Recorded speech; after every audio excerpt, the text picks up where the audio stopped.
Hi, welcome to hundred TV. ఈ రోజు మన స్టూడియోలో సీనియర్ జర్నలిస్ట్ మహేష్ గారు ఉన్నాడు. హాయ్ మహేష్ గారు. నమస్తే. AP deputy CM Pavan Kalyan గారికి తమిళ హీరో కార్తీక్ గారు పవన్ కళ్యాణ్ గారికి క్షమాపణ చెప్పాడు. అసలు ఎందుకు చెప్పాడు, అసలు ఏమైందండి?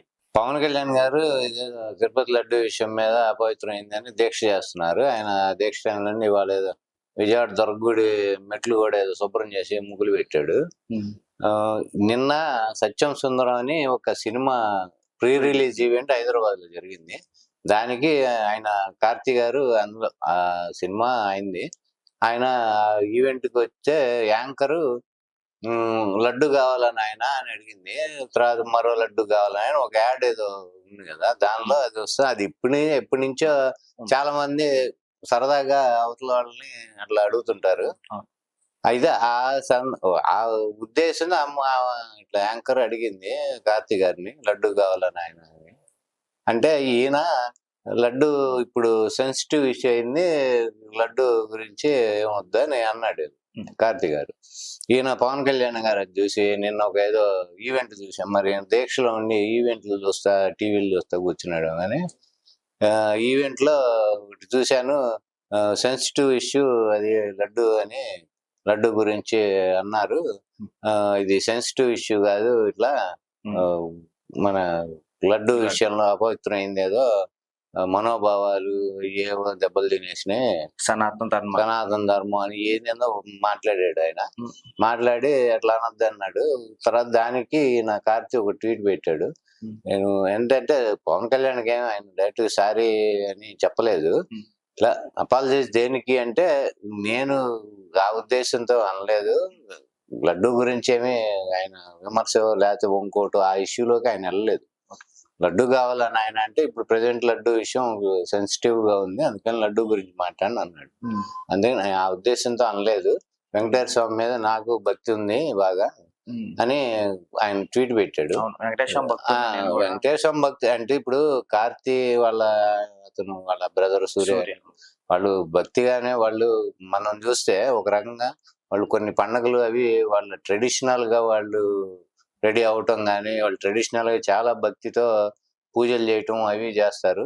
మోర్ ఓవర్ వాళ్ళు ఈ సినిమా ఫీల్డ్ లో సంపాదించిన డబ్బులో కొంత భాగం ప్రజలకి వాళ్ళు బాగా ఖర్చు పెడతారు. ప్రజలకి సాయం చేయటం కానీ, వాళ్ళని ఆదుకోవటం కానీ, చాలా మందిని వాళ్ళు చదివించటం. అగరం ఫౌండేషన్ అని వాళ్ళు ఒకటి వాళ్ళ కుటుంబానికి సంబంధించిన సంస్థ ఒకటి పెట్టి, ఆ సంస్థ కింద అగరం ఫౌండేషన్ వాళ్ళు చాలా చేస్తున్నారు.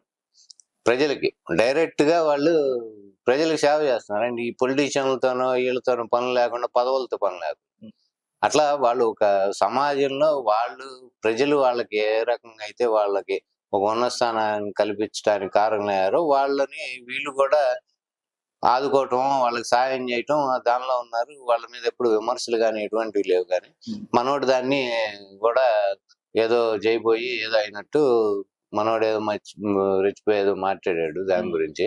అట్లానే ప్రకాష్ రాజ్ కూడా ఒక ట్వీట్ పెట్టారు. ఏంటంటే దీనికి ముందు ఆయనకు కూడా ఇప్పుడు కార్తీ గురించి ఎట్లా అన్నాడో ప్రకాష్ రాజ్ కూడా ఏమన్నాడు, మీరు పవర్ లో ఉన్నారు, మీరు ఏదన్నా మంచి ఎంక్వైరీ ఏదైనా వేసి యాక్షన్ తీసుకోవాలి, మీరు దీక్ష చేయటం కన్నా ఇది చేస్తే బెటర్ అన్నాడు. అది మంచిగా అన్న మాటే తప్ప అందులో తప్పు నువ్వు పట్టటంను, వెంకటేశ్వర స్వామిను లడ్డూను ఇంకో దాన్ని కించిపడటం కాదు.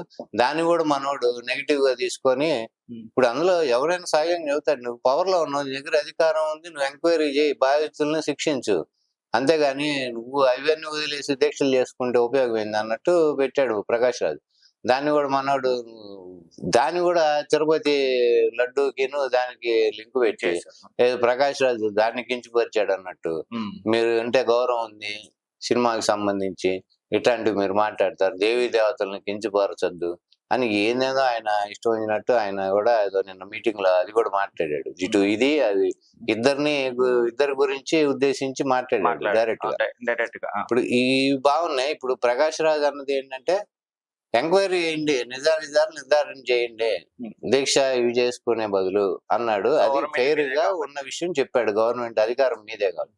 రెండు కార్తి లడ్డు విషయం ఇప్పుడు సెన్సిటివ్ అయింది మనకి, అందుకని లడ్డు గురించి అవి ఇప్పుడు మాట్లాడిన అన్నాడు. అది దానిలో ఎవరిని కించపరిచింది కాదు, లడ్డూని కించపరిచింది అంతకన్నా లేదు. కానీ గతంలో మనోడు వెంకయ్య నాయుడు జీ అని చెప్పి వచ్చిరని హిందీలో మీరు 2 లడ్డూలు తెచ్చారు అని ఇట్లా ఊపుకుంటా చెప్పాడు మీటింగ్ లో. ఓకే. వెంకయ్య నాయుడిని బీజేపీ వాళ్ళని విమర్శిస్తారు. అది ఒకటి, అది విమర్శ లాగా ఆయన కనబడదు, గతంలో చేశాడు. అంతకుముందు మోడీని ఉద్దేశించేమో పాచిపోయిన లడ్డూలు తెచ్చారని, పాచిపోయిన లడ్డూలు ఇచ్చారు అమరావతి క్యాపిటల్ అప్పుడు చంద్రబాబు ఫౌండేషన్ వేసిన టైంలో మోడీ వచ్చి మీరేమి ఇచ్చారు, పాచిపోయిన లడ్డూలు ఇచ్చారు అన్నాడు. మరి పాచిపోయిన లడ్డు అని తిరుపతి లడ్డూనే కదా నువ్వు ఉద్దేశించింది, పాచిపోయిన లడ్డు అని. ఇప్పుడు ఆయన ఇచ్చింది తిరుపతి లడ్డూనే, మోడీ తీసుకొచ్చి ఇచ్చింది, ప్రసాదంగా తీసుకొచ్చి ఇచ్చాడు. ఏదో ఒక శుభకార్యం జరుగుతున్నప్పుడు శ్రీవారి ప్రసాదం తీసుకొచ్చి ఇచ్చాడు అనుకోండి, ఒక పిఎం హోదాలో ఆయన ఏదో గౌరవంగా ఏదో ఇచ్చాడు, దాన్ని పాచిపోయిన లడ్డూలు అన్నాడు. మరి ఇది కించపరిచినట్ట, వీళ్ళు మాట్లాడింది కించపరిచినట్ట? దీనిలో కించపరిచే విధానంతో మాట్లాడింది ఎవరు? లడ్డూని మనోడే. మనోడు ఏంటంటే టైంకి ఏది నోటికి వస్తే అది వాగుతాడు, తర్వాత వీడే జనాన్ని ఉద్ధరిస్తున్నట్టు. వాళ్ళు నా అంత హిందూ భూమి మీద లేడు, గోడ మీద పిల్లి కూడా కాదు అసలు. పక్కకి ఏంటంటే ఒక టైపు మెంటల్ కేసు, ఏం మాట్లాడతాడో తెలియదు, మైండ్ లో ఏదో ఉంటుంది, నోటితో ఇంకోటి మాట్లాడతాడు, చేసేది ఇంకోటి చేస్తాడు. చూసేవాడికి ఎట్టుంటుందంటే అట్మోస్ట్ కమెడియన్ క్యారెక్టర్ ఉంటుంది సార్ మన సినిమాల్లో. సినిమాల వరకు హీరో కానీ బయట ఏమో కమెడియన్ క్యారెక్టర్. ఏంటంటే మనోడు మాట్లాడతాడు, మనోడే అన్ని చేస్తాడు, మనోడే దీనికి రివర్స్ గా ఇంకోటి మాట్లాడతాడు.